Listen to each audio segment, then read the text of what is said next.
Eh bien, comme promis, je vais peut-être mettre un micro d'ailleurs, comme promis, j'avais dit que je ferais un Facebook Live.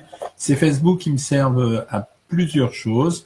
La première chose, c'est bien entendu vous donner des informations et des renseignements. Ça, c'est évident. Là, je suis en train d'essayer de brancher un micro.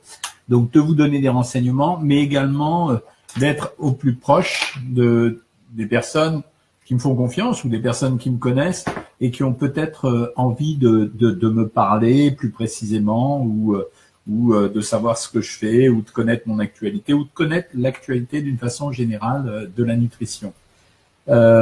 Cette semaine, vous savez que j'ai trouvé un nouveau terme pour les gens de notre communauté Savoir Maigrir et pour d'ailleurs tous les gens qui s'intéressent à ce que nous faisons, en particulier ces bilans minceurs que nous proposons, qui correspondent en fait à deux objectifs. Ces bilans minceurs, c'est une analyse minceur qui permet de donner aux gens des renseignements sur leur alimentation, mais qui permet également de s'interroger soi-même sur l'alimentation et de se dire, tiens, au fond, ils m'ont posé cette question, est-ce que j'ai raison de prendre le petit déjeuner ou non?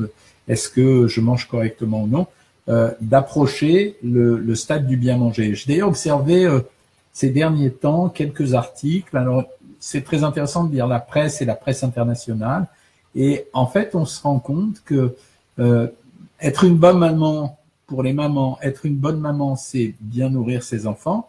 Que si bien nourrir ses enfants, il y a une cinquantaine d'années, c'était leur donner beaucoup à manger et finalement leur donner du plaisir et des bonnes choses. Aujourd'hui, c'est plus du tout ça. Être une bonne maman, ça consiste à donner une alimentation santé, ce qui signifie en priorité pour ces mamans donner une alimentation bio, alors que finalement c'est pas le premier des critères. C'est un des critères, mais c'est pas le premier des critères. Alors je dirais que dans l'ensemble des critères qu'on a, on a premièrement organisé la nourriture, ça veut dire leur donner suffisamment à manger pour leur croissance, mais également choisir vraiment bien les proportions des aliments.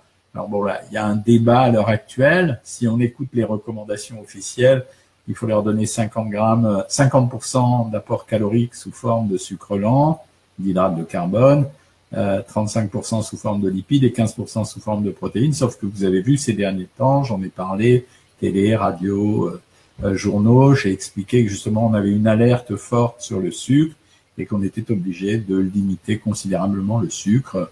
Que ce sucre qu'on trouve bien sûr dans ce qu'on appelle les pâtisseries, les confiseries, les bonbons, etc. Il se trouvait également maintenant dans de nombreux produits comme les sucres cachés.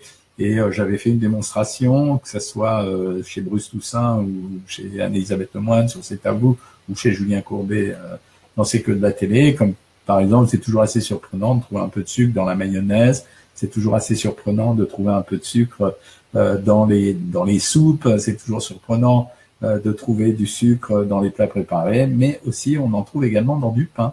Et ça, c'est peut-être un des trucs qui m'a le plus choqué, parce qu'aujourd'hui, je venais de finir ma lettre d'information, la lettre d'information de Dr Jean-Michel Cohen, que vous allez recevoir régulièrement les uns les autres. Et dans cette lettre d'information, je voulais parler particulièrement des pains. Et ce qui m'a un peu agacé dans ces pains qu'on trouve en tranche, une grande facilité à acheter, je le fais moi-même, hein, c'est qu'on trouve régulièrement des sucres ajoutés. Alors, il n'y a pas de complot dans ces sucres ajoutés, c'est simplement que le sucre sert à l'industriel, à la fois pour conserver, en même temps pour donner du moelleux. Et puis, c'est vrai, peut-être un petit côté conspirationniste qui permet d'avoir une reconsommation du produit assez régulièrement. J'en profite pour dire que le pain, et là je m'adresse aux véganes, je me suis fait un copain végane récemment, je l'adore, le pain fait partie des produits vraiment élémentaires chez les véganes, là il n'y a pas de débat.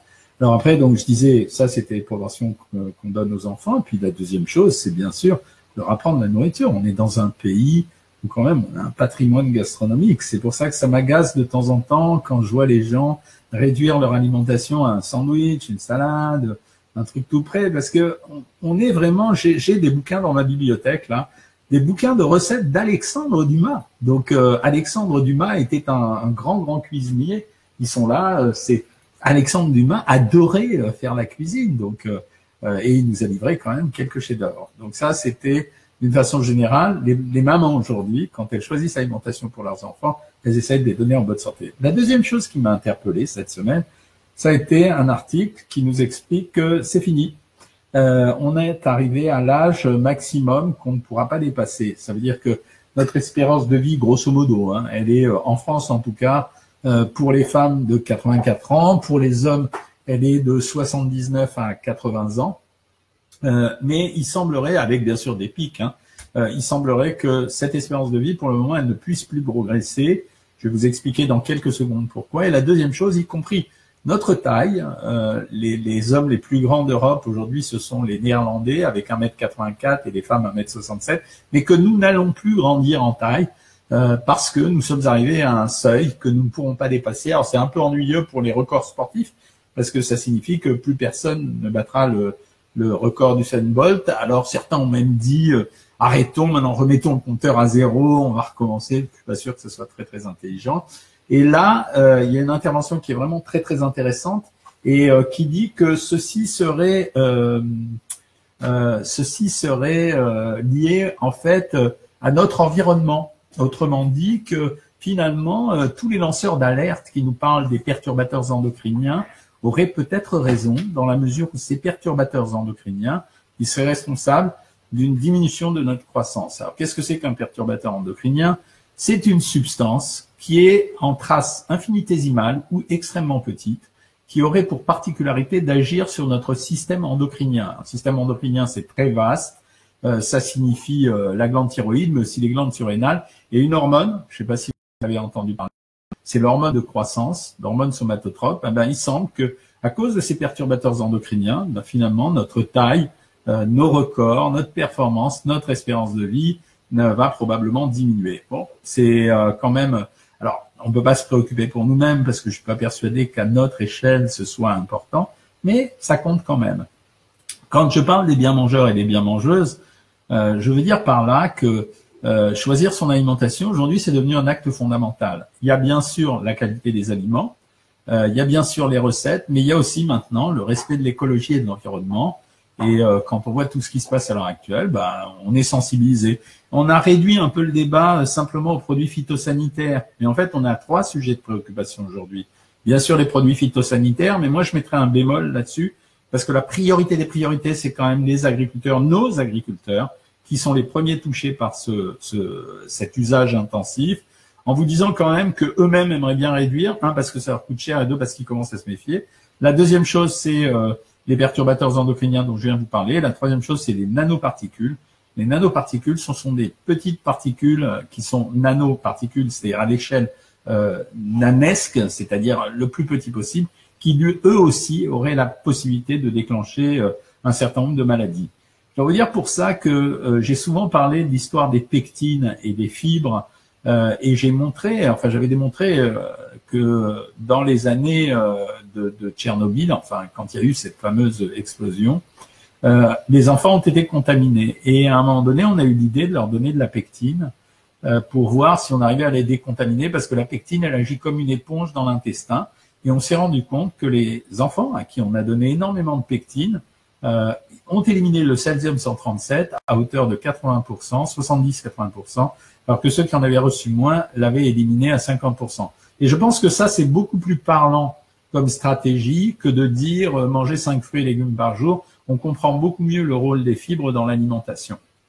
Autre chose qui s'est produit cette semaine, ça a été finalement l'extinction de l'histoire Lactalis, qui a pas été si bien gérée que ça, parce que Lactalis, c'était une vraie histoire compliquée. C'était une contamination bactérienne dans une usine qui apparemment aurait été déjà victime de cette contamination. Et moi, je trouve qu'on n'a pas suffisamment alerté les gens, à la fois sur, bien sûr, ce qu'était cette contamination. Je vous le dis à vous qui écoutez aujourd'hui, c'est une salmonelle, c'est-à-dire une de ces bactéries qui sont susceptibles d'infester l'intestin et de poser un certain nombre de problèmes, notamment des diarrhées, ce qui est très grave chez les enfants, surtout quand c'est des laits infantiles. Et la deuxième chose, c'est que lutter contre cette bactérie, ça relève de la plus élémentaire protection des usines et surtout des usines du niveau de Lactalis. Donc moi, je trouve qu'elle n'a pas été bien traitée. Bien sûr, on a assuré le retrait. Bien sûr, le propriétaire de Lactalis, M. Beignet, a quand même agi en fermant son usine. Mais quelque part, je trouve que le traitement médiatique de l'affaire n'a pas été optimum. Alors aujourd'hui, il fait extrêmement froid à Paris. On va descendre, nous on n'a pas l'habitude, on va descendre jusqu'à -3, -4, -5. On me pose souvent la question de savoir s'il y a des aliments particuliers à cette période.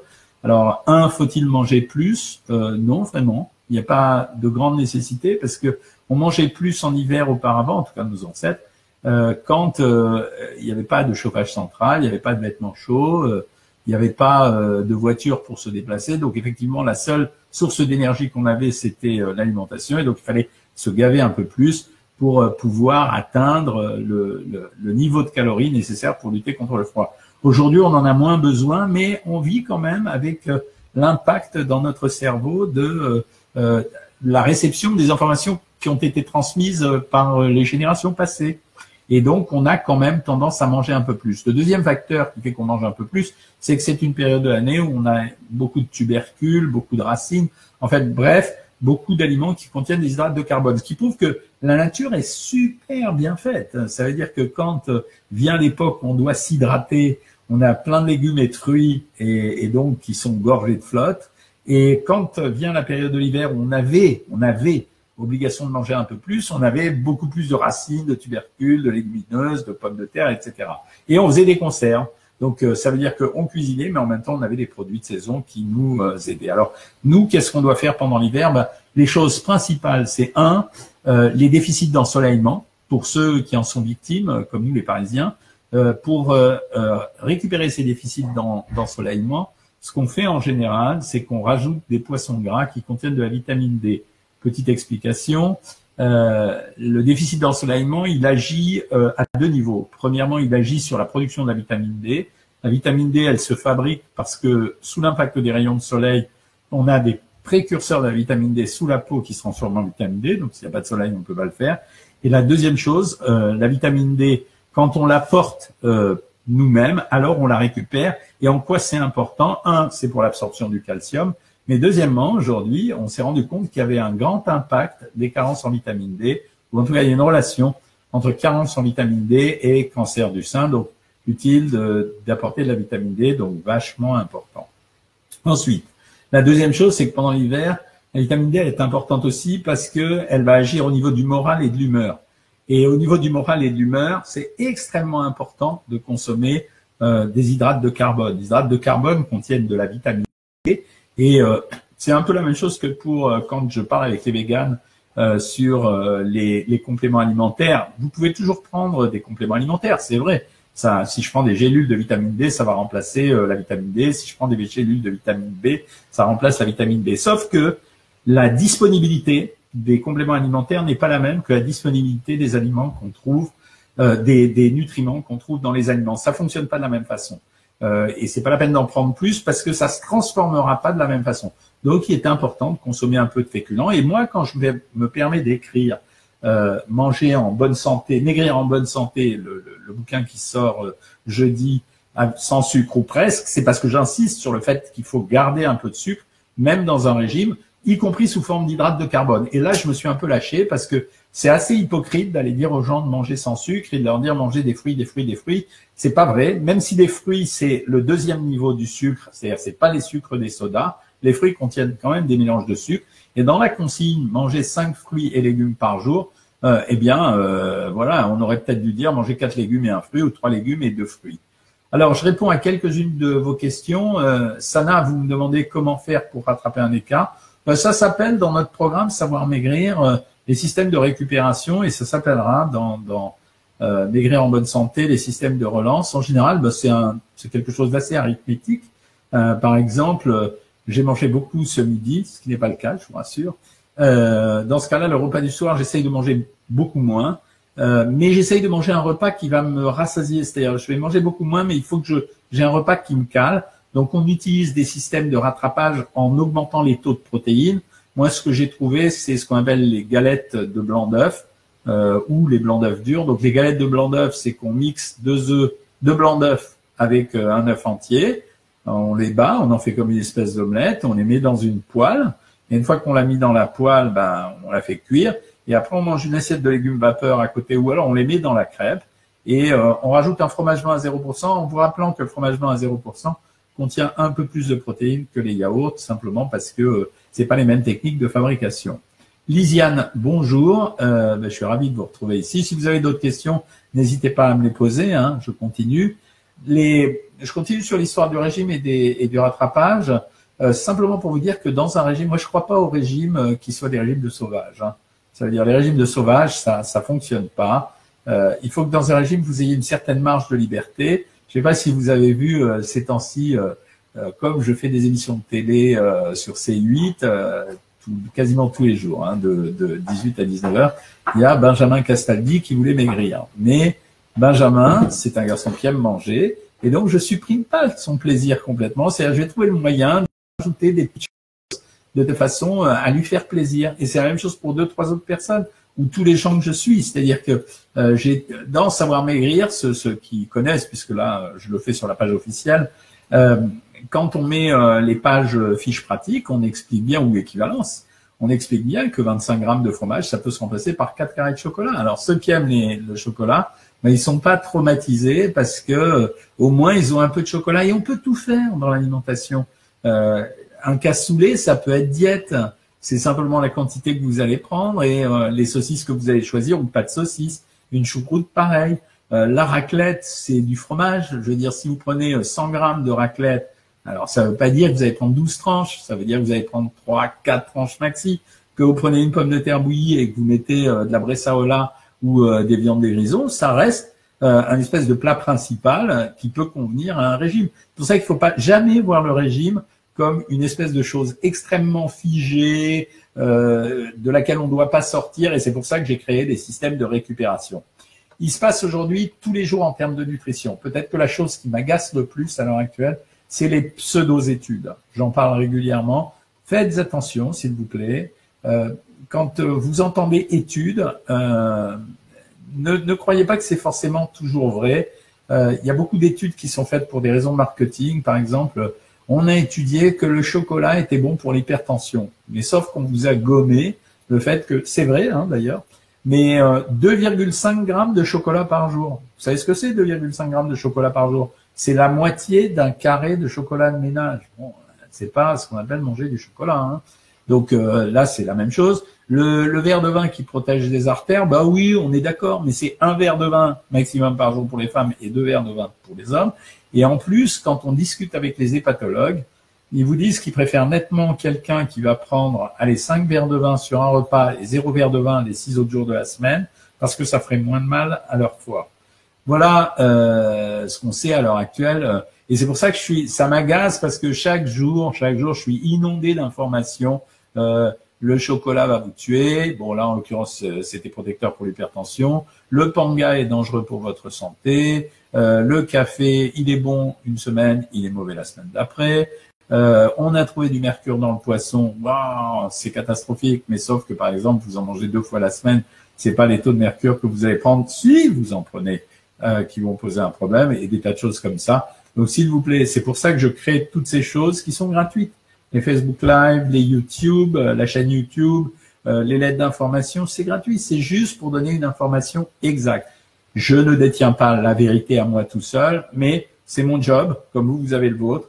Et donc, ça veut dire que je suis très attentif à tout. Et quand je vous donne une information, en général, je la vérifie ou j'ai des sources qui sont suffisamment bonnes pour que, à l'instant donné, le renseignement que je vous donne soit juste. Alors, je reviens sur l'histoire, le thème des bien mangeurs et des bien mangeuses. C'est quelque chose d'important pour moi. Je veux pas qu'on appelle ça orthorexique. Je veux dire que bien manger, ça, si j'avais une définition à donner, ça serait le fait de manger pour son plaisir et de manger correctement pour sa santé, et en même temps de garder l'esprit convivial de l'alimentation. Et ça, pour moi, c'est fondamental. L'alimentation fait plaisir, fait partie des plaisirs de la vie. Donc, il n'est pas question de le gâcher, il n'est pas question de devenir une espèce d'ayatollah de la nourriture. Il est question simplement de profiter des connaissances actuelles pour bénéficier le plus possible d'une organisation d'alimentation qui soit correcte pour la santé. Moi, je me souviens qu'à l'époque, quand j'étais à l'hôpital Bichat, on savait même pas faire la différence au tout début entre le mauvais et le bon cholestérol.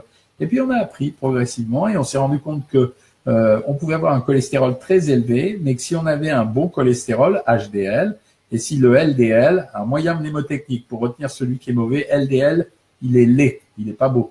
Donc, et si j'avais pas de LDL, bah, au contraire, c'était super, le HDL cholestérol, le bon cholestérol, il décrochait les graisses de mes artères. Donc voilà, je ne savais pas à l'époque que les triglycérides étaient aussi dangereux que le cholestérol. Et aujourd'hui, on a beaucoup plus de gens qui ont des triglycérides que des gens qui ont du mauvais cholestérol. Et pourquoi ils ont des triglycérides? C'est parce que la consommation de sucre a explosé. Et elle n'a pas explosé parce que nous sommes des vilains gourmands et que nous mangeons des pâtisseries à longueur de journée. Elle a explosé essentiellement parce qu'on mange de plus en plus de sucre caché. Regardez, si vous regardez, je sais pas si vous regardez au bureau quand vous êtes à côté de vous au bureau, combien il y a de gens qui ont à côté d'eux des barres de céréales ou des barres de chocolat. Et je les plains pas, quoi. Je veux dire, je les critique pas. C'est pratique, ça se transporte, c'est en sachet, il y en a dans les distributeurs, etc., etc. Donc, et on n'est pas des machines à calculer. Ça veut dire que si le matin, je vous donne un exemple, le matin j'ai pris du lait. Dans le lait, il y a du sucre, il y a du lactose. Alors vous sentez pas le goût parce qu'il sucre moins que les autres, mais il y a du lactose. Donc je prends le lait. Je prends un pain en tranches, mettons, alors, sans vouloir les critiquer spécialement, je prends du pain à riz. J'ai pris déjà dans mon lait 1 gramme de sucre, dans mon pain 1 gramme de sucre, je l'ai pas compté ça. J'ai pris un peu de confiture, ok, ça c'est normal, j'aime ça. J'ai mis 2 cuillères à café, j'ai pris 6-7 grammes de sucre. Je suis déjà à 10 grammes, mais j'avais pas contrôlé ce que j'avais pris. Le repas du midi, je vais aller m'acheter, je sais pas moi, un sandwich suédois. Dans le sandwich suédois, la recette pour que le pain suédois soit bon, c'est qu'il y ait du sucre à l'intérieur. Je vais mettre du jambon en sous-vide. Dans le jambon sous-vide, pour la conservation, il y a du sucre. Ensuite, je vais aller me prendre, un petit Oasis, les gars, ou un Yop. Tiens, le Yop, c'est simple parce que c'est du lait. Mon œil, dans le Yop, j'ai 16 grammes de sucre environ, machin. Et vous voyez, ça se décline un jour, je vais faire une analyse de sang. Je découvre que j'ai des gamma-GT. Mon médecin me demande si je picole de l'alcool. Ben non, je picole pas de l'alcool. Je mange beaucoup de sucre. Et en fait, le sucre consommé en excès se transforme en triglycérides. Les triglycérides vont dans le foie. Elles bouffent progressivement le foie. Elles l'encombrent. Le foie marche de moins en moins bien. Et si je le détruis trop, j'arriverai au stade d'une cirrhose. Et il y a plein de gens qui ont eu des cirrhoses, qu'on a pris pour des alcoolos, qui n'étaient pas du tout alcooliques, mais qui étaient des énormes consommateurs de sucre. Et c'est pour ça que c'est très important aujourd'hui pour moi de gérer ce problème. Voilà ce que je voulais vous dire. Alors, je suis content de faire ces Facebook Live. J'ai vu que vous étiez pas mal là sur ce Facebook. Je vais essayer de le faire. Alors, ça sera de temps en temps le mercredi, de temps en temps le jeudi. J'avoue que je préfère le jeudi parce que c'est un jour où j'aime pas aller à la télé. C'est le mercredi ou le jeudi. Je me garde toujours une journée. Donc, je vous retrouverai, je pense, mercredi ou jeudi prochain, plutôt jeudi. Préparez vos questions pour la prochaine fois. Ravi d'être avec vous. Vous êtes dans mon environnement. Là, j'ai un bureau chez moi aussi. Alors bon, c'est un peu mal rangé, mais c'est pas grave. Ma femme est très sympa. Elle me dit pas grand-chose, mais j'ai besoin d'avoir tous les bouquins là à côté de moi. J'ai besoin d'avoir un peu le bordel à côté parce que j'ai des tas de papiers. J'ai pas toujours le temps de les ranger. Voilà ce que je voulais vous raconter aujourd'hui. Je vous souhaite une bonne soirée, un très très bon appétit pour ce soir. Si vous voulez savoir où je vais manger, je ferai peut-être une petite story. Je vais manger dans un super sympa restaurant. C'est un restaurant thaï où ils font des petits nems de langoustine qui sont hyper bons. Donc, je prendrai pas le dessert du coup. À ciao et à bientôt.